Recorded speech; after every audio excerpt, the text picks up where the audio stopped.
55편 16절로 23절까지의 말씀. 나는 하나님께 부르짖으리니 여호와께서 나를 구원하시리로다. 저녁과 아침과 정오에 내가 근심하여 탄식하리니 여호와께서 내 소리를 들으시리로다. 나를 대적하는 자 많더니 나를 치는 전쟁에서 그가 내 생명을 구원하사 평안하게 하셨도다. 옛부터 계시는 하나님이 들으시고 그들을 낮추시리이다. 셀라. 그들은 변하지 아니하며 하나님을 경외하지 아니함이니이다. 그는 손을 들어 자기와 화목한 자를 치고 그의 언약을 배반하였도다. 그의 입은 우유 기름보다 미끄러우나 그의 마음은 전쟁이요 그의 말은 기름보다 유하나 실상은 뽑힌 칼이로다. 내 짐을 여호와께 맡기라. 그가 너를 붙드시고 의인의 요동함을 영원히 허락하지 아니하시리로다. 하나님이여, 주께서 그들로 파멸의 웅덩이에 빠지게 하시리이다. 피를 흘리게 하며 속이는 자들은 그들의 날에 반도 살지 못할 것이나 나는 주를 의지하리이다. 아멘. 샬롬. 참으로 귀하고 복된 날입니다. 오늘은 시편 55편 이제 마지막 세 번째 시간입니다. 오늘 선포되는 말씀 가운데 하늘의 놀라운 비밀과 지혜를, 그 오늘 다윗의 고백이 저와 여러분의 고백 되시기를 간절히 바랍니다. 오늘 시편 55편은 가장 사랑했던 아들 압살롬, 그리고 요나단과의 우정을 다시 한번 떠올리게 하는 아히도벨, 그 같이 성전에서 뛰어다니고 같이 함께 꿈을 꿨던 그 아히도벨의 배반, 그리고 죽음까지 이르게 하는 그러한 극심한 고통 가운데 올려드렸던 탄원시입니다. 다윗이 1절에서 그렇게 말하지요. 하나님이여 내 기도에 귀를 기울여 주십시오. 다윗은 사람에게 말하고 그리고 호소하지 않고 하나님께 기도합니다. 다윗이 보인 반응은 첫 번째 불평입니다. 그래서 2절에 내가 근심으로 편하지 못해 탄식합니다. 말씀드렸죠. 근심은 원어적으로 잡초와도 같다고요. 뽑아도 끝없이 퍼져나가는 잡초와도 같은 것이 근심입니다.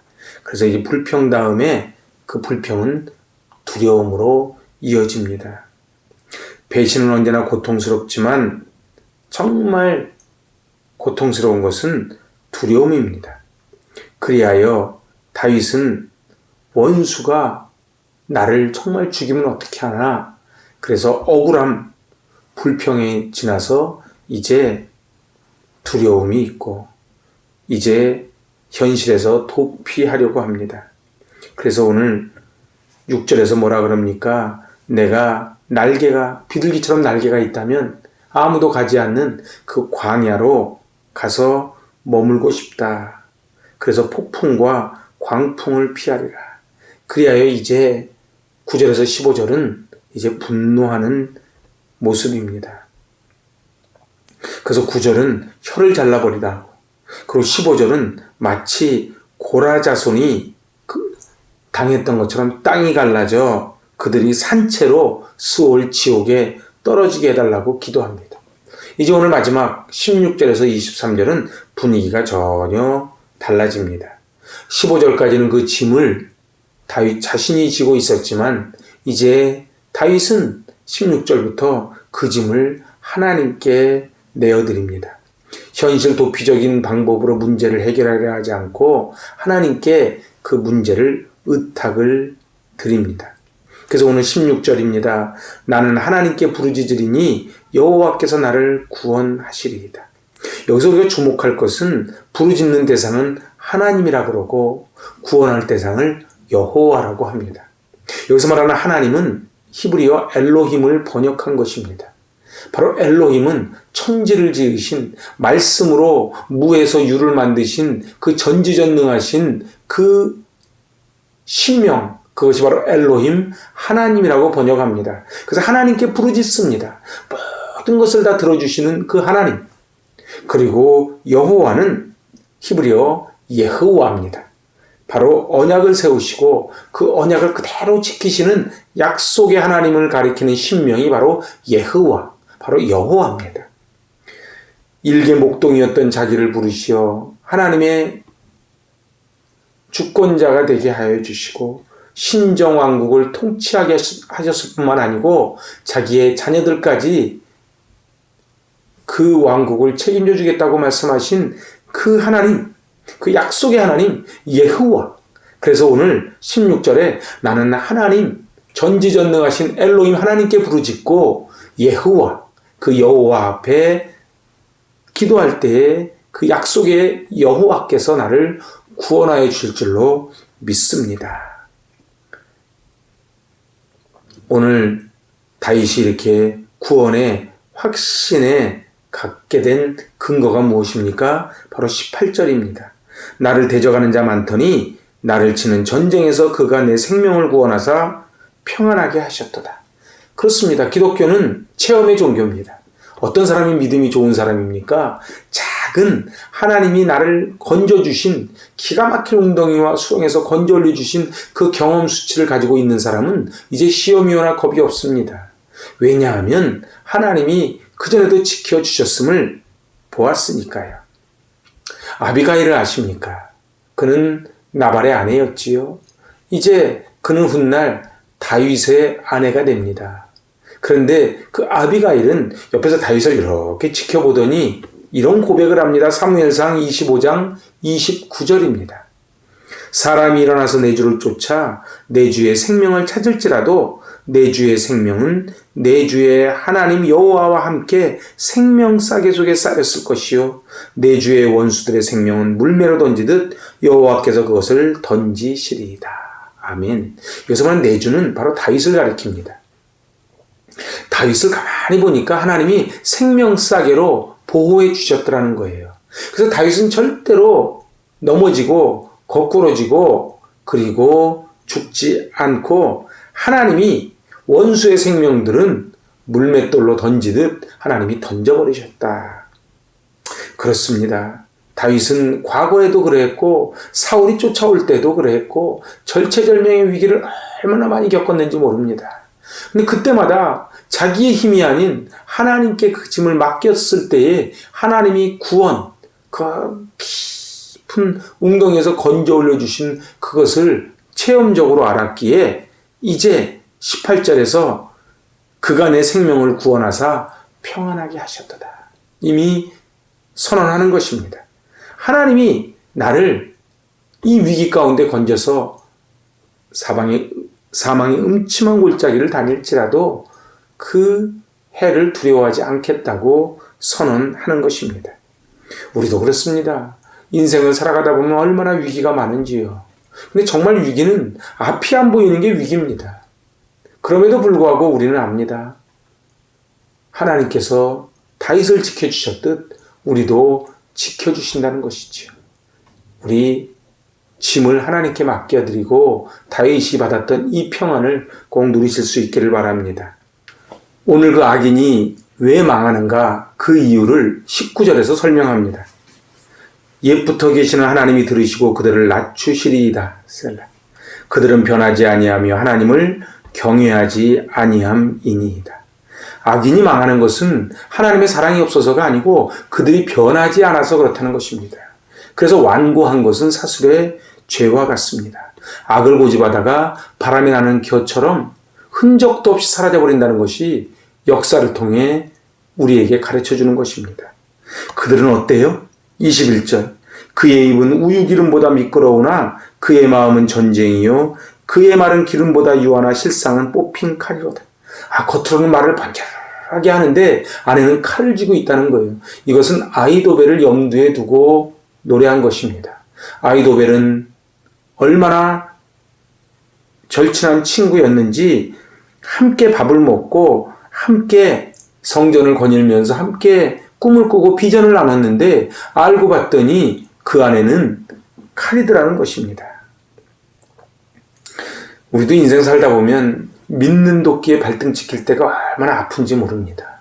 그런데 다윗의 위대함은 이제 그것을 뛰어넘었다는 거예요. 초극했다는 것이지요. 그것이 뭡니까? 22절입니다. 내 짐을 여호와께 맡기라.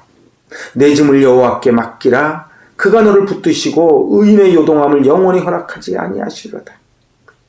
이제 맡긴다고 하는 이 히브리어 하실레크는 바로 던지다는 것입니다. 우리와 분리시키는 것입니다. 내게 아니에요. 하나님께 던져버리는 것입니다. 이 나의 근심, 걱정, 분노, 두려움, 공포 이 모든 것을 이제 맡겨버리라. 하실레크 해버려라. 던져버려라.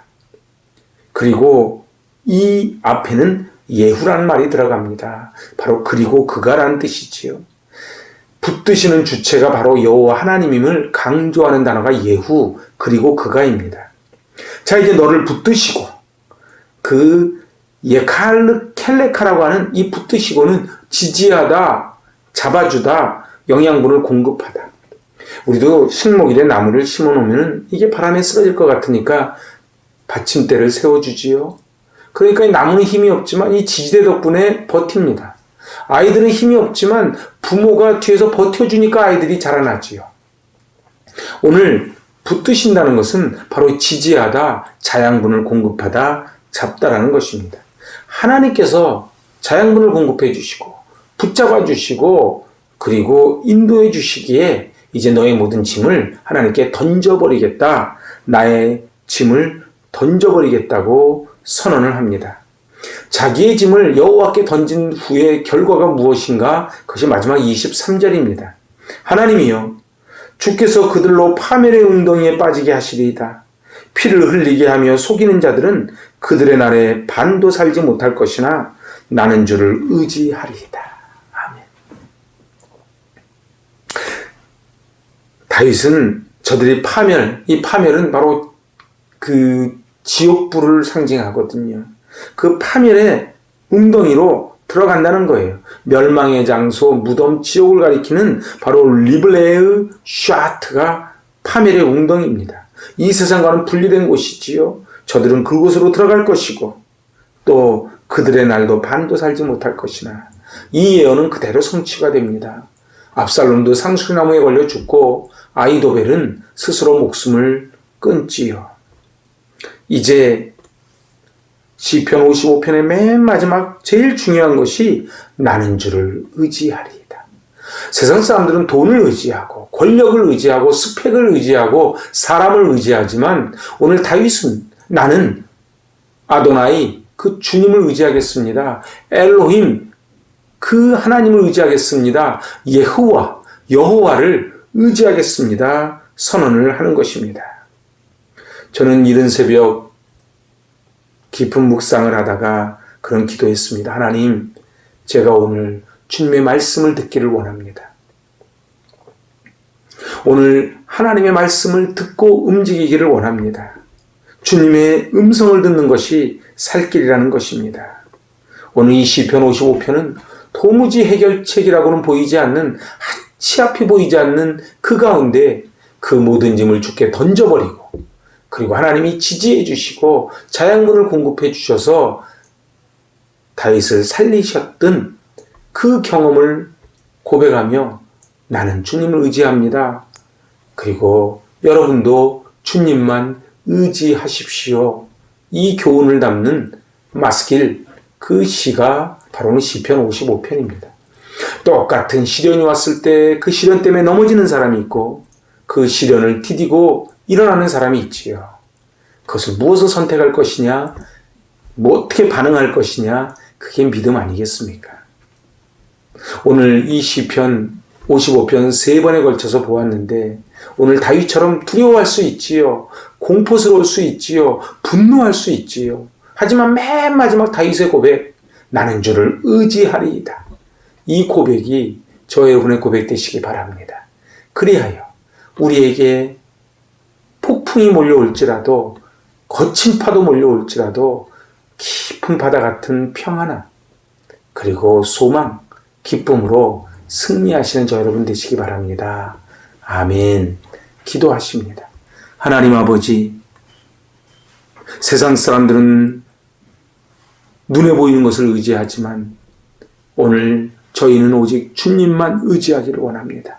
다윗은 믿었던 아들, 그리고 절친했던 친구의 배반호를 통해 마음의 분노가 일고 육체적인 죽음의 공포가 몰려올지라도 하나님께 기도하며 하나님께 모든 짐을 맡겨드리며 나는 주를 의지하겠다고 고백하며 승리의 고백을 하는 것을 봅니다.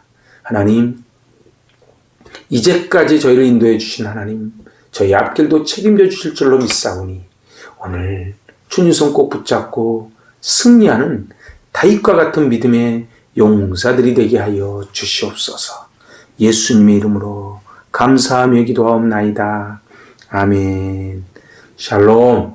오늘 주님 말씀 붙잡고 승리하실 수 있기를 바랍니다. 아멘.